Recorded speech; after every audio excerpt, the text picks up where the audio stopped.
So, in Science's opinion, using practical effects over CGI leads to better scares. Yeah, best girl confirmed. I won't hear any arguments.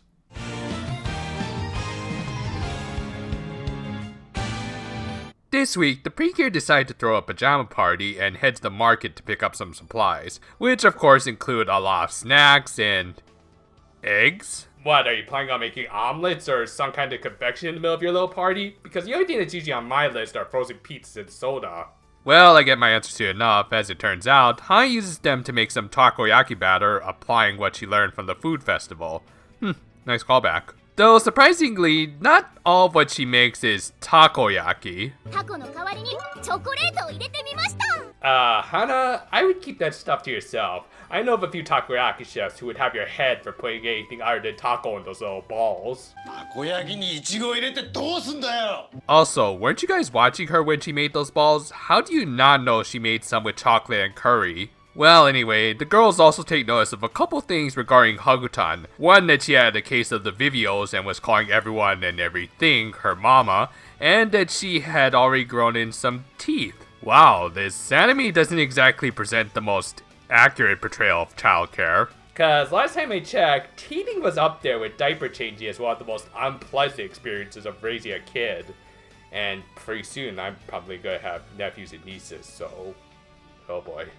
Well, speaking of dark futures, Kryasu was in the mood to reprimand another one of their employees. They were holding Purple responsible for the appearance of the Melody Sword, which as it turns out had significantly increased the Asu power of the surrounding area, reducing much of the Toge power as a result. To make up for it, Purple agreed to work on her day off to make amends. Okay, now this company is starting to sound like a real sweatshop. Hell, just like a sweatshop, she's forced to work with subpar material as there just wasn't a lot of Toge power to go around. Also, during this scene, we get somewhat of a follow-up for Charlie, as now he was working as a YouTuber. I mean, okay, I'm happy for the guy and everything, but I also kind of wanted a little more. Like, did he wake up all of the generals from Heartcatch? How did he react to waking up from a long coma?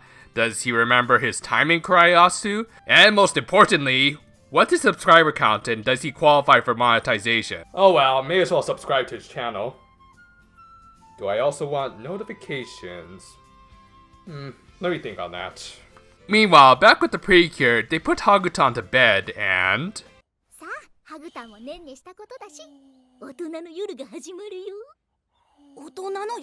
For God's sake, Hana, don't give the doujinshi writers ideas. They'll take anything.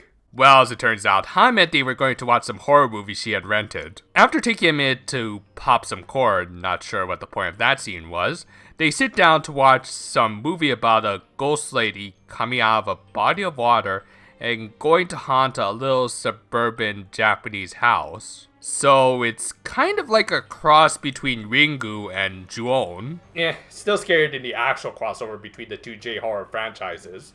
This leads to easily the funniest bit in this episode with Homari's reaction, which I won't spoil here and just say check it out for yourself, it's truly priceless. Following this, we finally learn more about Harry and Hagutan's backstory. As it turns out, they're from a future timeline and had fled back to this one. What, did you two catch a ride on the dead liner or something?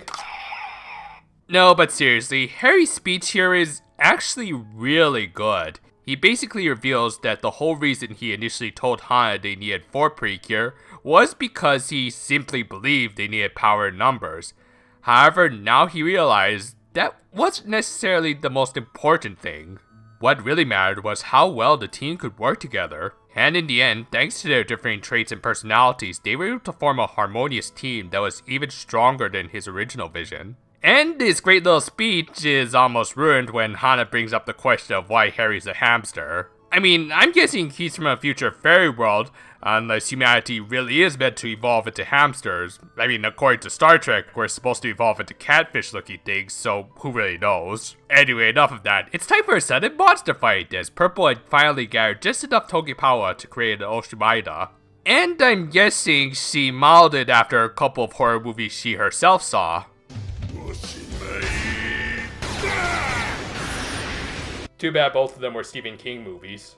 To counter this, the Precure actually do the exact opposite of what they do in horror movies and stick close together. This whole fight is pretty much just meant to be an exhibition of their new special attacks with the melody swords, so there's nothing really to comment on, other than that they look good for the most part, with Saya's looking the best, further hammering in her best girl status. And eventually...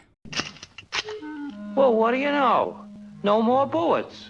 With that, the episode ends with Lulu, who had grown curious about the Precure, pulling the most shocking of twists so far in this entire series.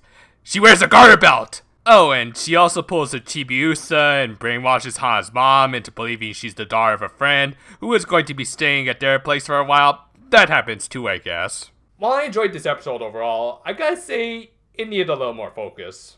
This week's writer was Isao Murayama, a longtime Precure writer whom, in my opinion, is best served in short doses. While he's not outright bad or irredeemable by any means, he does have a bad tendency to jump from plot point to plot point. Now, this is okay with something like, say, the original Deluxe Trilogy, where swift and steady plot progression was pretty much required, but give the guy a whole series to be the head writer of, and yeah, that happened. It just feels like there's one too many plot points going on in this one episode, with the pajama party, Purple's overtime, Charlie's livestream, the ringing grudge. The placement and pace of these episodes make it somewhat difficult to get engaged in a lot of it. Thankfully, the one plot point that did get proper focus was an important one, and it was well done, with Harry sharing his and Hakutan's backstory. This one speech has probably made Harry my favorite fairy partner in the entire franchise. Not only has he never really been annoying like many of his contemporaries, but he's also shown to have a lot of dedication towards his duty of restoring his world. His words encouraging the Precure carry much more weight than anything from the previous 2 seasons, and exhibit a lot of growth on his part. While I'm definitely looking forward to next week's episode a lot more than this one, I'm at least glad they accomplished something really good here. The Precure All-Stars Deluxe 3 review is almost done, so look forward to seeing that before a certain other superhero crossover movie comes out later this week that I'm pretty sure we're all going to go see. And until then though, farewell for now my friends, and... Hello? Ma'am, do you have something in your throat? Maybe we have a bad connection. Also, I think you need to feed your cat.